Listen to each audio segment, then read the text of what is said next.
essere qui, siamo a questo importante appuntamento di Storia in Piazza. Io chiedo al pubblico un attimo di attenzione per dire una parola, anzi poche parole, su una questione che non ha direttamente attinenza col nostro programma, ma che credo sia sulla quale voglio richiamare l'attenzione. Mi riferisco alla vicenda di Giulio Regeni, che ci ha colpito con l'ultimo episodio di ieri, la rottura dell'incontro tra gli egiziani e gli italiani. Voglio sottoporre dunque a voi una breve nota, un breve comunicato con il consenso preventivo della nostra Anne-Marie Thiès e con l'autorizzazione di Luca Borzani, Presidente di Palazzo Ducale.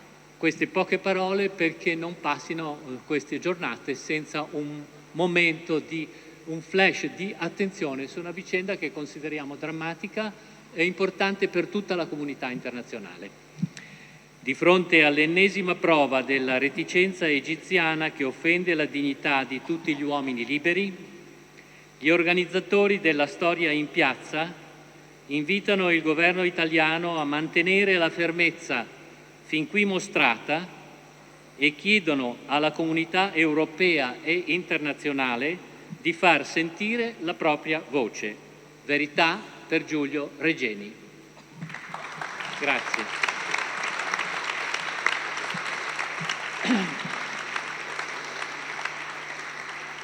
Avendo anche occupato questo piccolo ma importante spazio, sarò più breve ancora nella mia presentazione di quanto non mi proponessi, per lasciare spazio alla voce di Anne-Marie Thiès, che siamo contenti di non vedere ma di rivedere, perché è stata con noi dal primo anno di Storia in Piazza, perché allora si parlava della nascita delle nazioni e lei è una specialista di questo argomento e quindi non è la prima volta che la sentiamo, ma siamo sempre ansiosi di conoscere le novità, gli aggiornamenti su questa importante questione. Dunque il tema di oggi è il rapporto fra i mercati culturali e la nazione e quindi è in primo luogo l'idea della nazione come prodotto culturale, insieme di riferimenti simbolici,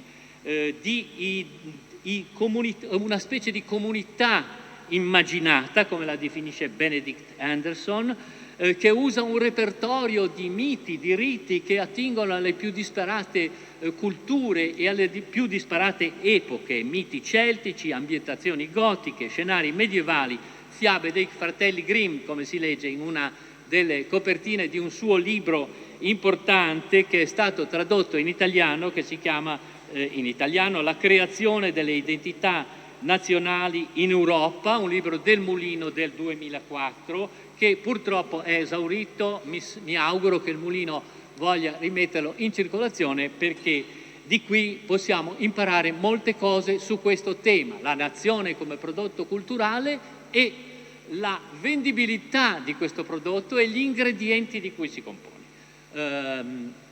Anne-Marie Thiès è specialista, come ho detto, di questo argomento, direttrice di ricerca al Centre National de la Recherche Scientifique di Parigi e oltre a questo ha scritto molti altri libri.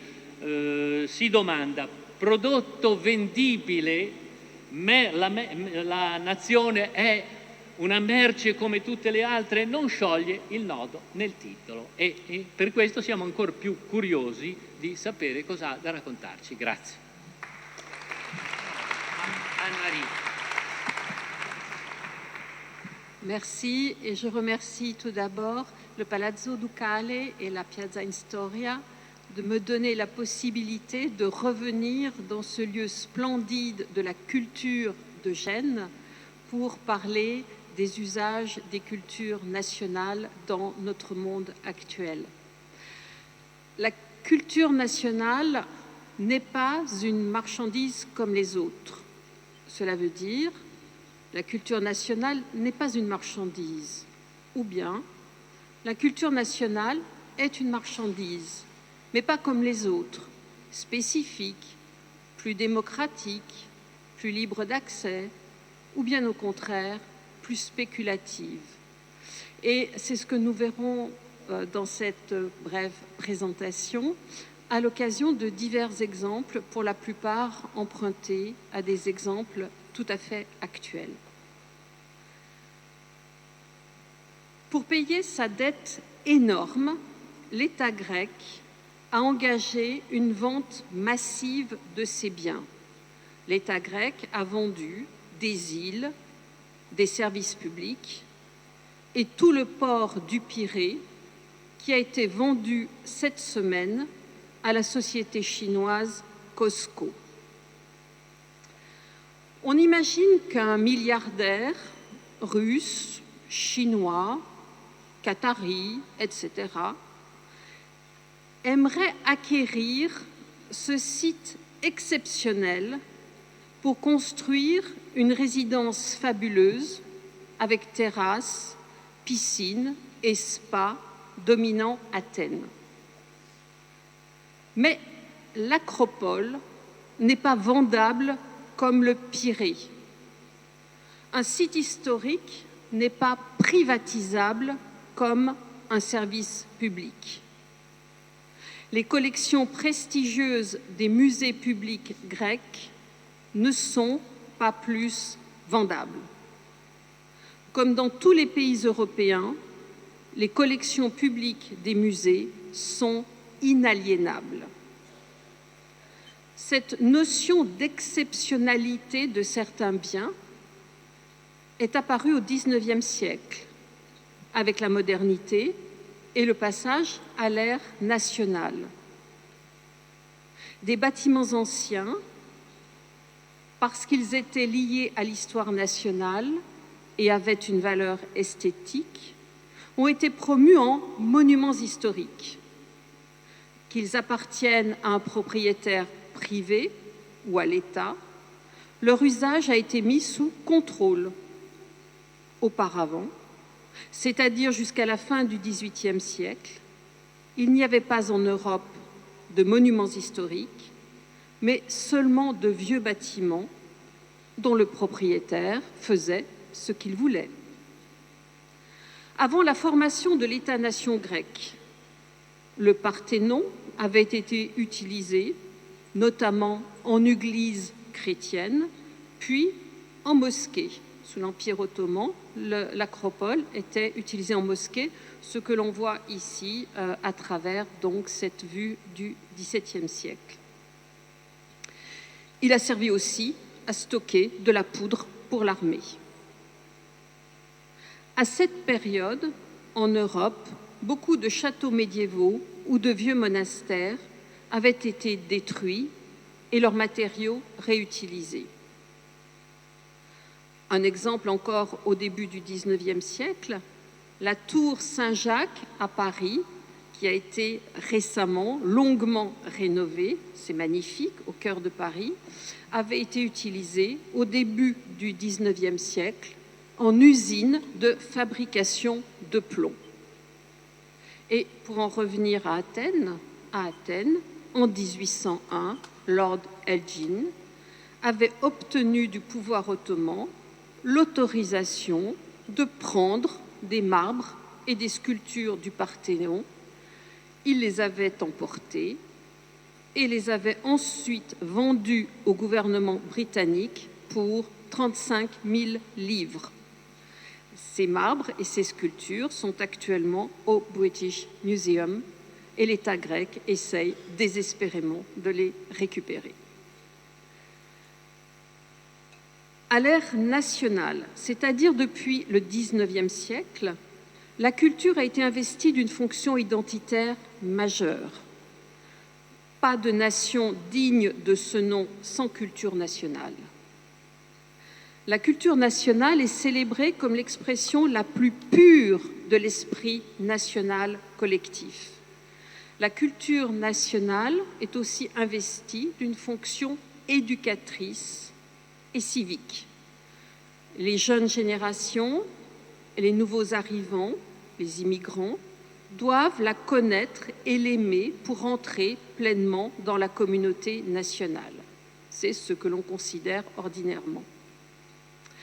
Parallèlement au transfert de souveraineté politique du roi vers la nation, a eu lieu un transfert de sacralité du religieux vers le culturel. Depuis le XIXe siècle, de nouveaux cultes, de nouvelles pratiques de célébration ont été organisées autour de la culture nationale. Création de musées, commémoration d'écrivains et d'artistes nationaux, ou bien érection de monuments.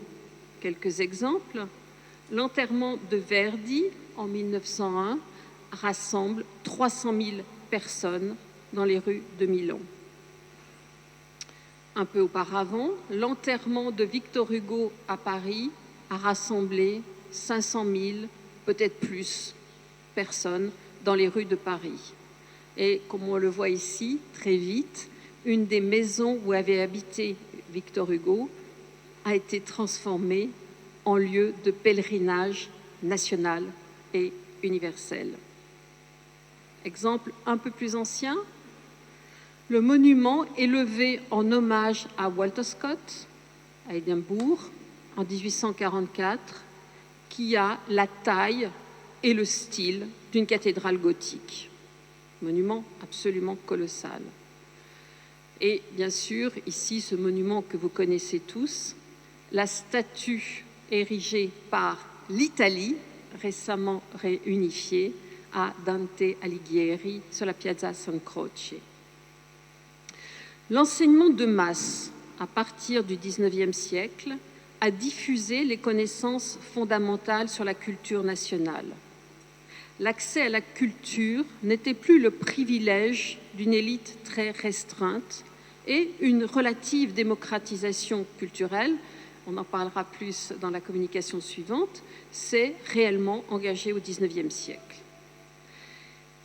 La culture, donc, dans le processus de sécularisation et de nationalisation, a été proclamée comme valeur suprême de l'humanité et expression d'un génie national spécifique. Cela a nourri l'idée que les biens culturels, même s'ils sont diffusés dans le cadre d'échanges commerciaux, ne sont pas des marchandises comme les autres. Et on a encore aujourd'hui beaucoup de déclarations qui reprennent cette conception des biens culturels comme exception. Je prends un exemple que j'emprunte à un discours de Madame Aurélie Filippetti, qui était ministre de la Culture en France en 2014. Je cite, « Les œuvres de l'esprit ne sont pas des marchandises comme les autres, elles sont l'âme, vocabulaire religieux, d'une civilisation. Elle livre son idée de la beauté, elle reflète des valeurs, des traditions, une histoire et les manières de les subvertir. Elles disent ses rêves et ses angoisses. » Autre citation qui est due à la directrice générale de l'UNESCO, Irina Bokova, dans un discours il y a quelques mois. La culture n'est pas une marchandise comme les autres. Le secteur culturel ne peut pas être régi uniquement par les règles du commerce et de l'Organisation mondiale du commerce.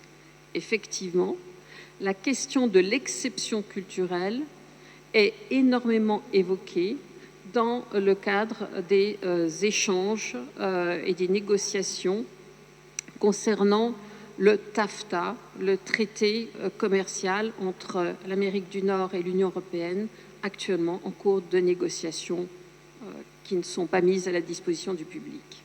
Mais on sait que la question de l'exception culturelle a conduit à des affrontements à l'intérieur de l'Union européenne en 2013. Alors, concernant justement ce statut exceptionnel de la culture, on sait que de nos jours, beaucoup d'États apportent un soutien à la culture nationale par des aides à la création culturelle, par des politiques de subvention à l'édition, au cinéma, à d'autres arts, par des aides aux manifestations culturelles et par aussi des institutions publiques de formation des créateurs.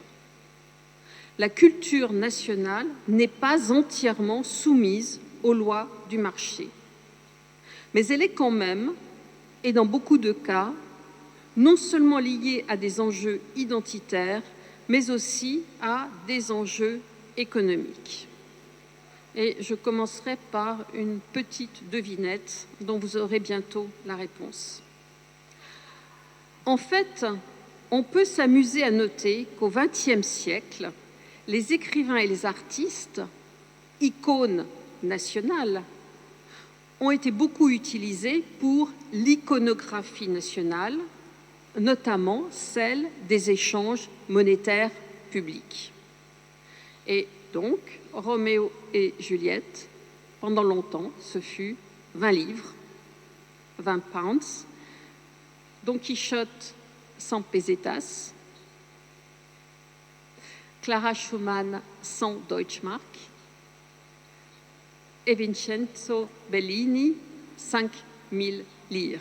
Donc, usage quotidien, banal, des grandes icônes culturelles pour les échanges économiques quotidiens. Le culte des grands créateurs culturels et des grandes œuvres a aussi donné lieu à toutes sortes de produits dérivés mis sur le marché. Par exemple, le culte de Victor Hugo, dans la France du XIXe siècle finissant, a suscité toutes sortes de hugobjets, c'est-à-dire des objets avec le portrait de Victor Hugo, comme l'a montré une exposition récente à Paris. Et un journaliste, en 1902, déclarait ainsi « De 1872 jusqu'à sa mort, on peut dire que Victor Hugo fut l'objet d'un culte national. Les journaux ne s'occupaient que de lui. Les camelots le débitaient par les rues. On portait ses couleurs à la boutonnière. On buvait, on mangeait, on se mouchait dans son effigie. » D'autres hugobjets. Alors, nous verrons bientôt d'autres produits dérivés des icônes culturelles, tout à fait contemporains, mais je propose de revenir d'abord à la dette grecque et au Parthénon. Vendre l'Acropole pour diminuer la dette grecque, ce n'est pas possible. Le gouvernement grec peut seulement augmenter les droits d'entrée dans ses musées. Et récemment, un journal économique français s'était amusé à titrer « L'Acropole au secours de la réduction de la dette grecque » pour indiquer que l'État grec a décidé d'augmenter le prix d'entrée dans tous les musées et les sites archéologiques pour récupérer sans doute 21 millions d'euros. Soyons réalistes, les billets d'entrée dans les musées sont une goutte d'eau dans la mer de la dette grecque. Mais les sites archéologiques et les musées ont une fonction d'attraction énorme pour les touristes et ils sont donc importants sur leurs dépenses de tout type, les hôtels, les restaurants, le shopping. 2 siècles de célébration de la culture nationale, 2 siècles de pédagogie intensive des cultures nationales ont appris aux Européens à accorder une grande valeur aux ressources culturelles de leurs lieux de vacances. La visite de lieux culturels est devenue une des pratiques de loisirs importantes, notamment dans le cadre de vacances. Et la création de musées et d'itinéraires culturels a été très intense au XXe siècle et elle a dessiné une cartographie culturelle nouvelle de l'Europe. En notre début de XXIe siècle, le patrimoine culturel et historique de l'Europe est de plus en plus dense. Alors, je prends un exemple amusant. Dans le cadre du nationalisme écossais actuel, un député écossais a proposé de réhabiliter le personnage de Macbeth, monarque que Shakespeare aurait injustement calomnié. Et donc, il a proposé de lancer une campagne de réhabilitation de Macbeth. Mais ce député nationaliste est aussi pragmatique.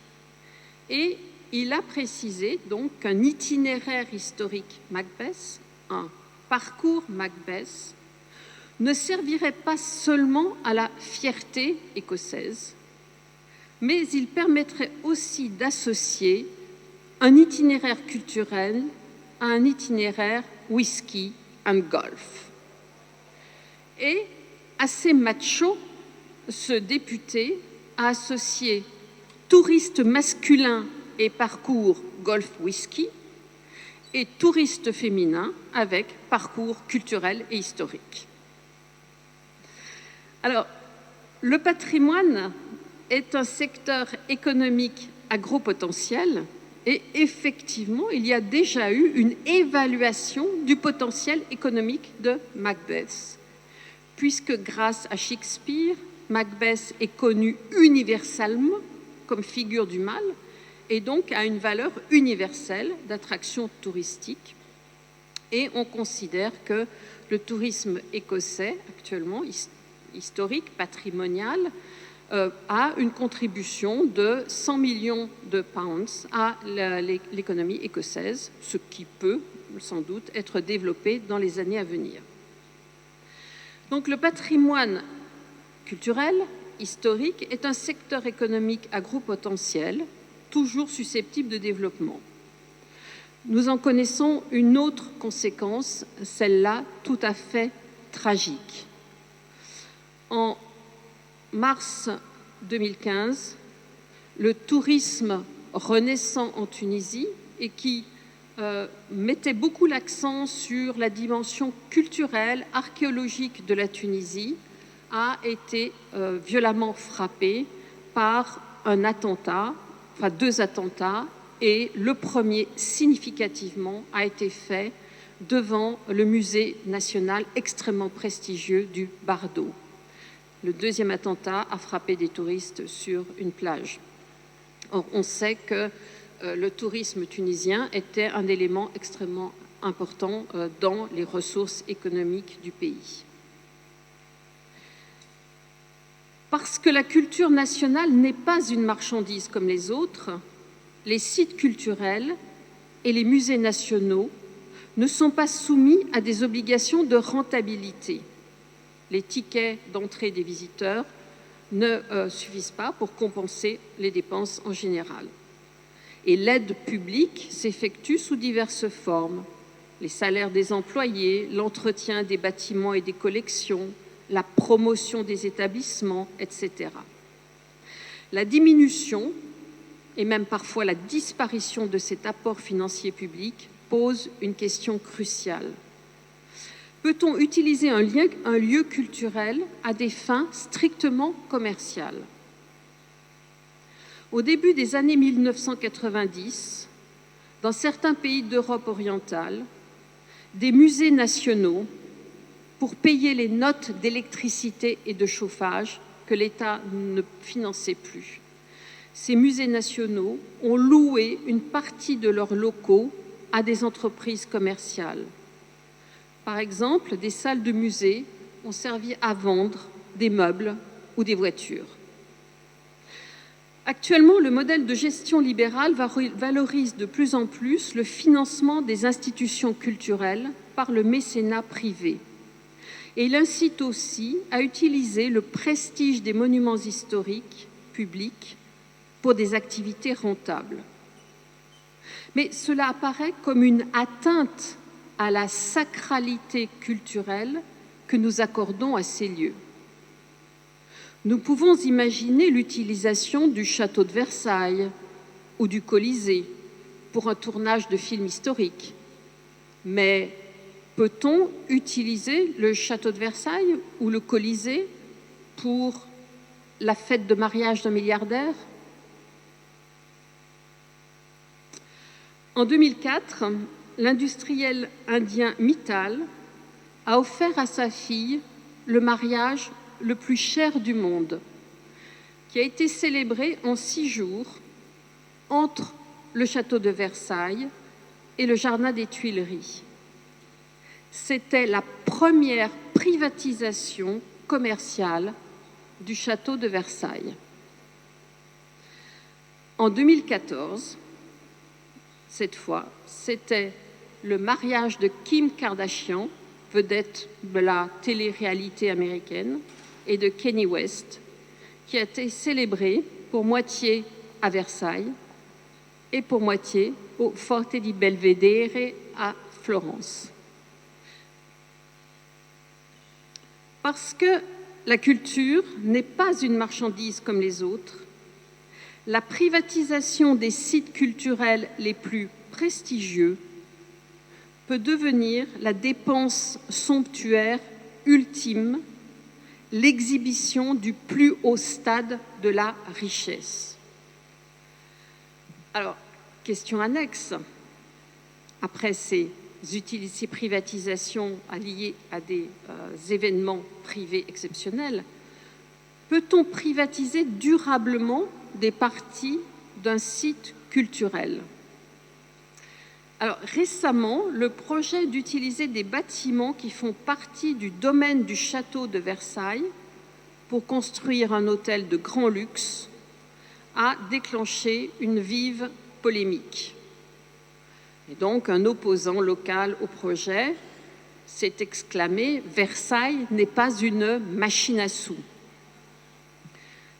Je ne vais pas revenir sur l'ensemble des débats concernant cette construction d'un hôtel de luxe dans le domaine de Versailles. L'hôtel n'aurait que 23 chambres, donc pour une élite très restreinte et très fortunée. Je voudrais simplement souligner que très rapidement, le conseiller politique de Marine Le Pen, Florian Philippot, s'est empressé de signifier sur Twitter son opposition à ce projet en déclarant « Le patrimoine appartient à tous les Français, stop à l'austérité et à ce manque de respect pour la France ». Depuis quelques années, ce parti nationaliste d'extrême droite, populiste, reprend de plus en plus des éléments du discours républicain et démocratique, soulignant ici que le patrimoine n'est pas un privilège de quelques-uns, le patrimoine historique appartient à tous, est un bien démocratique fondamental. Parce que cette question de la démocratie est ce qui donne tout son sens à ces usages privés. L'ostentation des consommations culturelles exceptionnelles prend son sens en relation avec la démocratisation de la culture, avec d'un côté un accès privé exceptionnellement cher pour quelques happy few, et de l'autre, un accès public aux œuvres culturelles à faible coût. Et on sait que cette démocratisation a été favorisée par le développement des techniques de reproduction, comme l'ont déjà indiqué plusieurs présentations dans cette session de la Storia in Piazza. Les œuvres dans les collections publiques des musées sont hors marché, mais pour le grand public, les grands musées ont des boutiques qui proposent un choix toujours plus varié de reproduction des œuvres en affiches, en posters, en cartes postales, en livres ou bien sur des supports triviaux. On peut faire la queue pendant des heures pour aller voir rapidement la Joconde, protégée par une vitre par balle, et puis après, on peut aller à la boutique du musée du Louvre où le musée du Louvre vend la Joconde en éventail, en mug, en t-shirt, et même beaucoup plus que ça, vous avez ici des photos de la boutique du musée du Louvre avec même le nez de la Joconde en mug.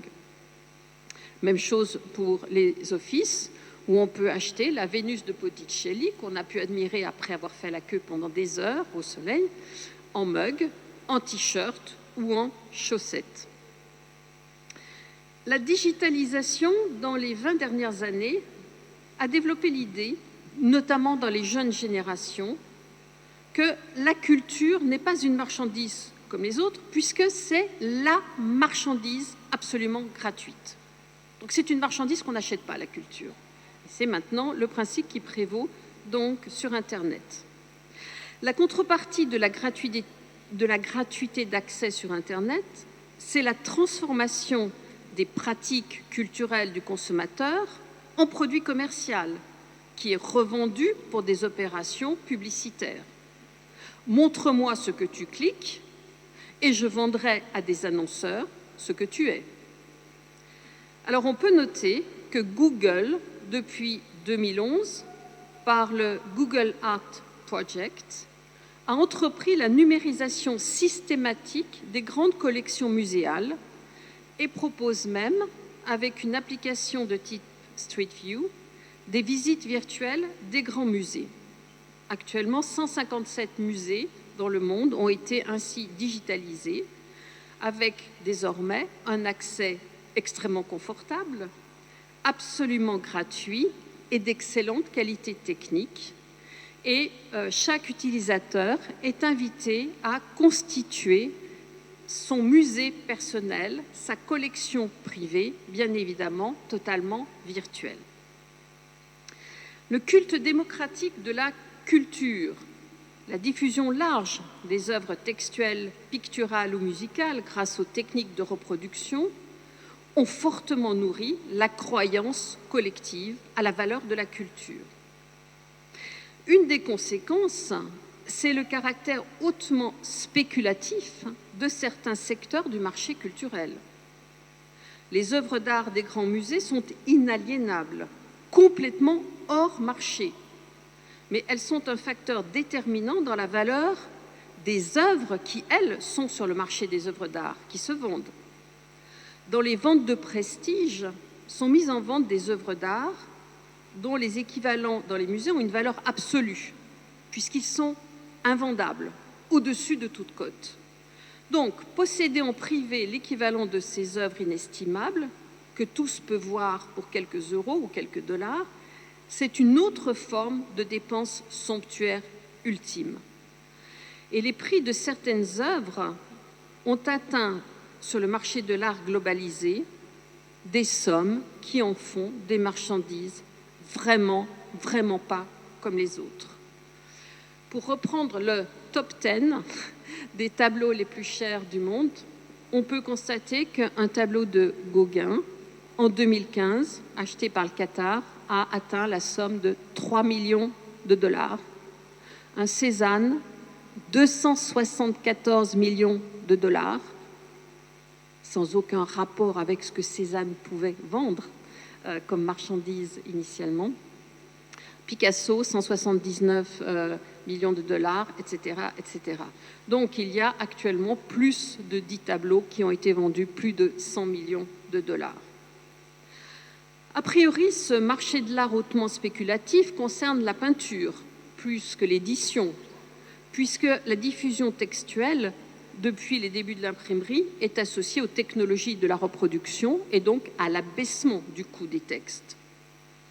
Cependant, depuis peu, le marché du manuscrit, qui est une sorte d'équivalent du marché de l'œuvre d'art, est entré en expansion et en poussée spéculative. On peut acheter le roman complet de Joyce, Ulysse, pour quelques euros ou quelques dollars, voire l'avoir gratuitement sur Internet. Mais un petit passage manuscrit a été acheté par l'État irlandais en 2000 pour 1,4 million de dollars. Joyce avait été peu reconnu par son pays natal de son vivant, mais l'État irlandais a dépensé une somme colossale pour rapatrier quelques pages de Joyce. En 2010, la Bibliothèque nationale de France a acquis un manuscrit qui a été déclaré trésor national. Il s'agit de l'histoire de ma vie de Giacomo Casanova, vénitien certes, mais trésor national français, puisque le texte a été écrit en français. Et ce manuscrit a été acquis pour la somme de 7 millions d'euros grâce à un généreux et anonyme, mystérieux mécène. Ces dernières années, les Parisiens et les touristes qui utilisaient la station de métro de Saint-Germain-des-Prés pouvaient admirer de nombreux manuscrits culturels dans des vitrines dans la station de métro et même en projection lumineuse au plafond de la station. Un musée des manuscrits avait été créé dans un magnifique bâtiment du quartier. Le musée était privé et son propriétaire pratiquait ostensiblement le mécénat culturel. Mais en novembre 2014, les vitrines ont disparu de la station de métro. La police a fait des perquisitions dans le musée, qui est désormais fermé. Et le mécène a été traité de Madoff des lettres et soupçonné d'avoir monté avec des manuscrits une pyramide de Ponzi sur le marché des manuscrits. L'enquête judiciaire n'est pas close, on ne peut que donc supposer sans avoir une preuve absolue de ce qui s'est passé. On suppose donc qu'avec son entreprise nommée Aristophile, le nom indique bien qu'il s'adressait à des happy few ou des gens qui désiraient être happy few, l'organisateur donc de ce marché spéculatif avait créé donc une société qui achetait des manuscrits, qui leur donnait une valeur apparemment surévaluée, et il créait des parts de manuscrits proposées pour investissement à des épargnants. On suppose actuellement que 18 000 investisseurs sont concernés pour un montant total de 800 millions d'euros dont on ne sait pas ce qu'ils sont exactement devenus. À propos du statut d'exceptionnalité que nous accordons aux biens culturels dans l'espace économique, je voudrais évoquer une situation qui est sans doute la plus étonnante. C'est celle de la production culturelle industrielle de masse destinée donc à la consommation populaire. Cette production culturelle industrielle pour les masses avait des enjeux économiques très clairs. Mais elle a fait l'objet d'innombrables discours de dénonciation depuis 2 siècles et Jean-Yves Mollier a évoqué tout à l'heure longuement ce sujet. Parce que les discours négatifs sur cette production industrielle destinée aux masses portaient beaucoup moins sur la dimension économique, sur les enjeux économiques de cette production, que sur des enjeux d'un tout autre type. Alors, je reprends quelques exemples de citations à ce sujet à propos du roman feuilleton ou du roman populaire dont on a beaucoup parlé dans la communication de Jean-Yves Mollier.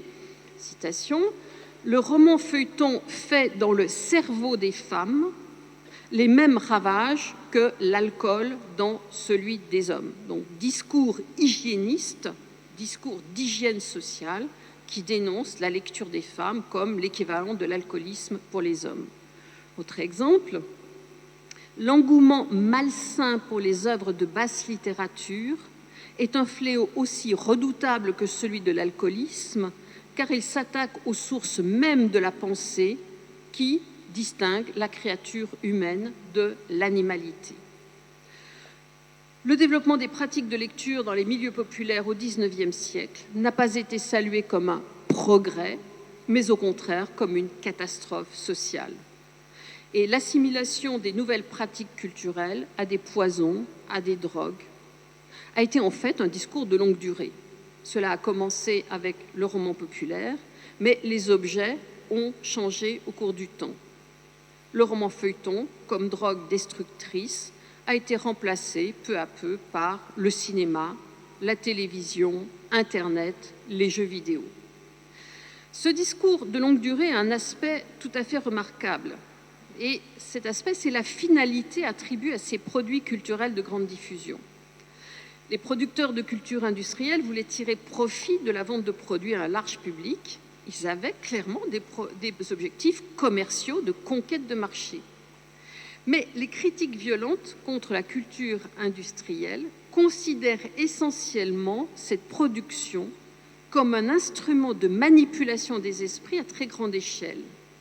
La culture industrielle était considérée comme l'arme suprême, celle qui transformait les masses en une armée d'aliens créature déshumanisée, soumise à un maître maléfique.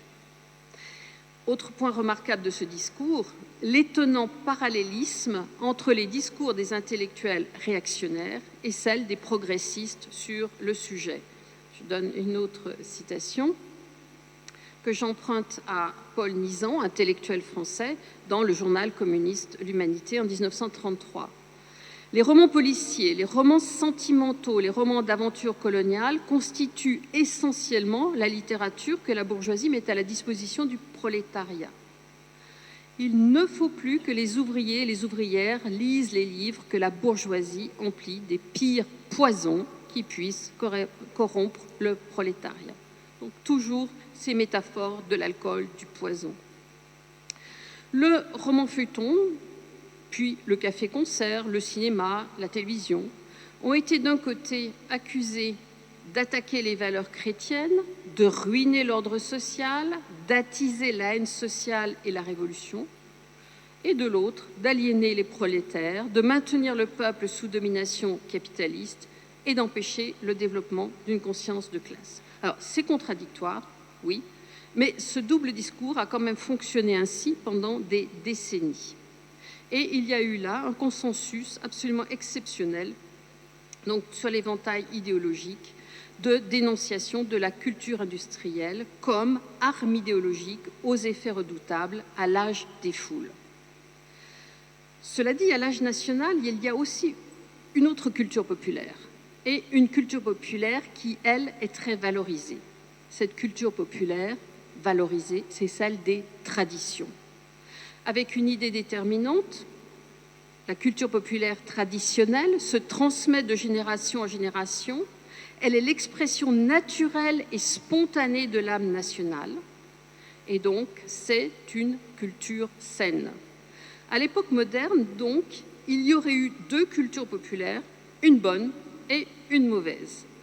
Alors, la bonne culture populaire, c'est celle des traditions nationales, une sorte de musée vivant qui n'aurait pas beaucoup évolué pendant des siècles.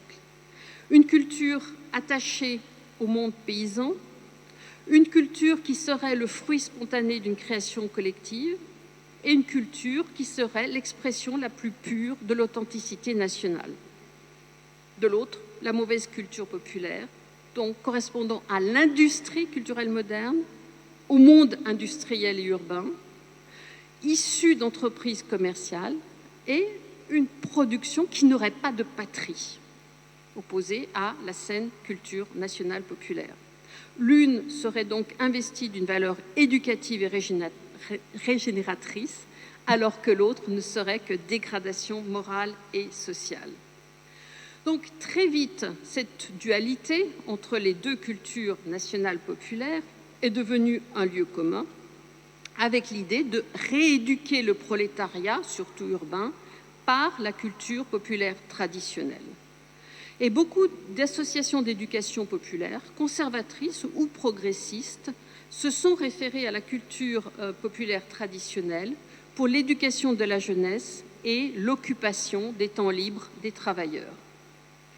Mais cette culture traditionnelle promue comme bonne culture contre la mauvaise culture populaire a été en fait collectée et mise en forme par des érudits à partir de la fin du XIXe siècle. Et ces érudits, ces lettrés, avaient surtout comme objectif de trouver de belles traditions populaires. Donc beaucoup de traditions mises en valeur au XIXe siècle ont été constituées en améliorant des traditions existantes, en les enrichissant ou en les épurant par suppression des éléments vulgaires. Et il y a eu aussi énormément d'inventions de traditions. De nouveaux produits culturels traditionnels ont été créés de manière massive. Ils devaient avoir une fonction identitaire nationale. Ils devaient être attractifs pour les milieux populaires qui étaient incités à les utiliser dans leurs loisirs. Mais ils devaient aussi avoir un caractère pittoresque et spectaculaire pour intéresser des milieux sociaux plus élevés. Depuis la fin du XIXe siècle, les danses folkloriques, les fêtes traditionnelles, les défilés en costume sont devenus des attractions touristiques reconnues. Cette industrialisation de la tradition s'est manifestée très clairement dans les grandes expositions internationales. Les nations participantes exposaient des innovations technologiques et les réussites industrielles et commerciales les plus prestigieuses. Mais les pavillons nationaux accordaient aussi une place importante aux produits de l'artisanat rénové. Et c'est ainsi que les villages suisses des grandes expositions nationales ou internationales en 1900 rencontraient un succès extraordinaire. Donc, à côté des pavillons où on présentait l'électricité, les machines et les dernières trouvailles de la technologie industrielle européenne, on avait aussi ces villages suisses où des paysans en costume allaient traire des vaches et célébrer des mariages. Pour prendre un autre exemple célèbre de tradition populaire identitaire lancée par une exposition internationale, je prendrai celui que vous connaissez bien, qui a été créé à la fin du XIXe siècle dans un domaine près de Moscou. Sacha Mamontov, un industriel russe enrichi par les chemins de fer et le pétrole de Bakou, avait fait de son domaine près de Moscou un centre de résidence pour des artistes. Et il incitait ces artistes, les plus connus du monde russe à la fin du XIXe siècle, à créer un art russe authentique pour la gloire d'une nation qui entrait rapidement dans la modernité. Et c'est dans ce domaine qu'ont été créés ces objets que vous connaissez bien, qui étaient initialement un nouveau jouet inspiré par les figurines en bois fabriquées par les paysans russes des villages tout autour.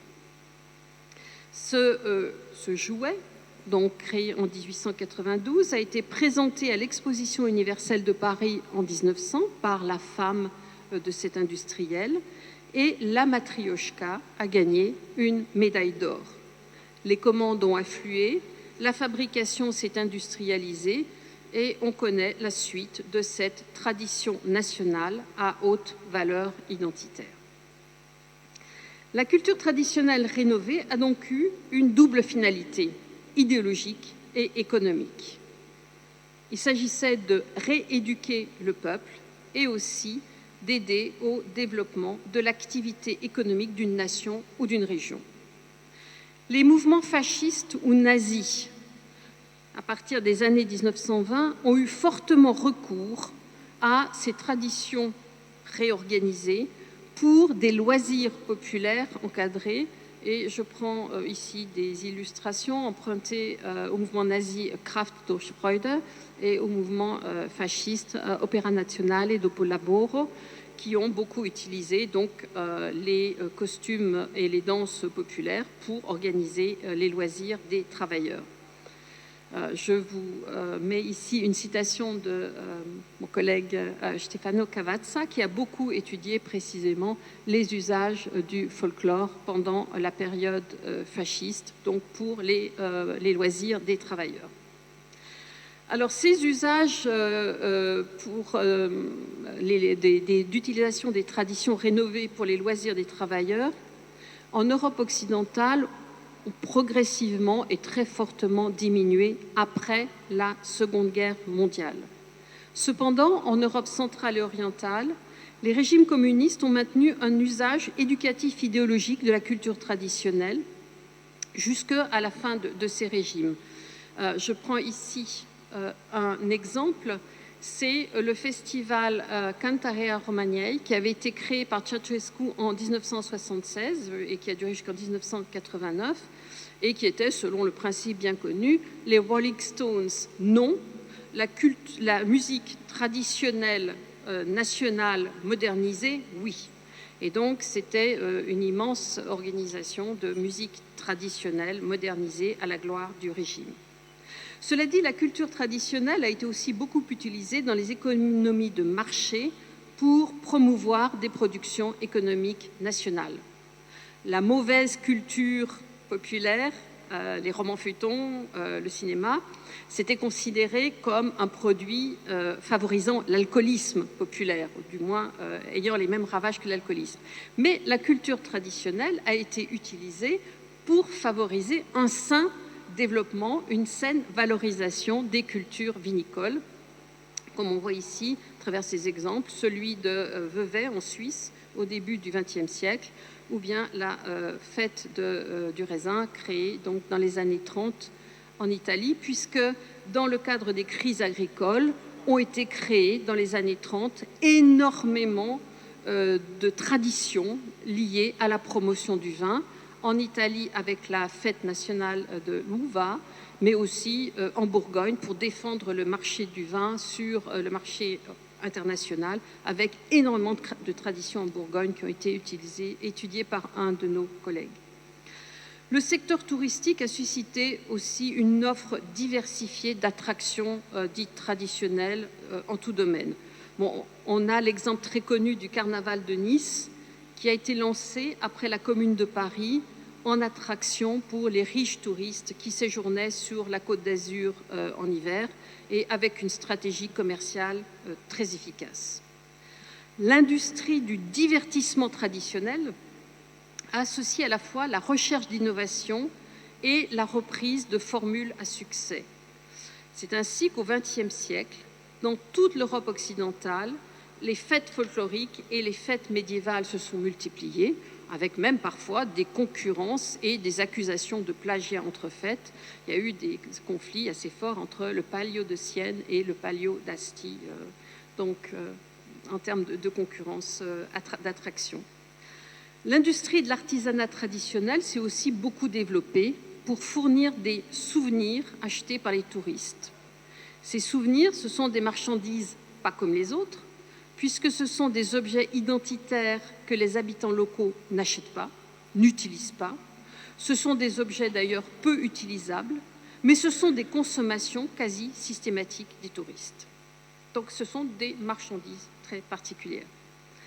Alors récemment, contre le folklore vulgaire, contre l'artisanat traditionnel fabriqué dans les usines asiatiques, contre le kitsch folklorique, les institutions nationales et internationales ont entrepris de valoriser des traditions authentiques, nationales ou régionales. Depuis 2008, le label UNESCO Patrimoine immatériel de l'humanité distingue des traditions nationales ou locales, labellisées, authentiques et vivantes. Le théâtre de marionnettes sicilien Opera dei Pupi, le chant pastoral sarde Canto a tenore ont été les premiers éléments retenus pour l'Italie. Mais déjà, ça date de 2008, cette création du patrimoine culturel immatériel, mais déjà, de nombreuses critiques apparaissent contre les usages purement économiques du label patrimoine immatériel de l'UNESCO. Et c'est ainsi que des anthropologues commencent à dénoncer le fait que certains opérateurs touristiques récupèrent ce patrimoine pour faire de l'art d'aéroport et gagner un maximum d'argent.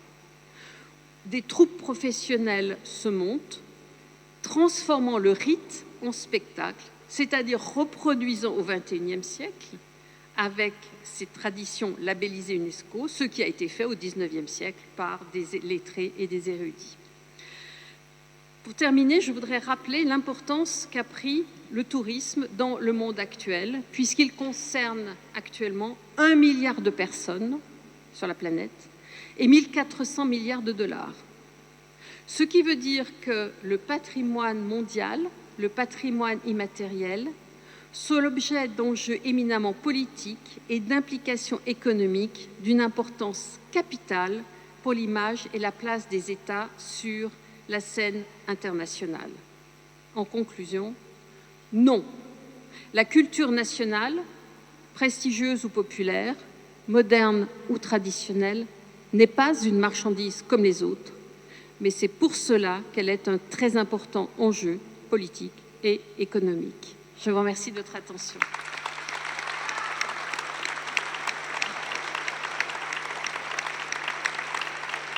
Grazie Anne-Marie Thies, che ci ha dato quest'altra faccia del percorso che cerchiamo di seguire a proposito del rapporto fra cultura e consumi, cultura e mercato. Ci ha fatto vedere un conflitto tra l'idea di una tradizione nazionale immutabile e sacra è invece l'avanzamento di questi processi di mercificazione e talvolta di banalizzazione. Grazie anche a voi e buonasera. Grazie.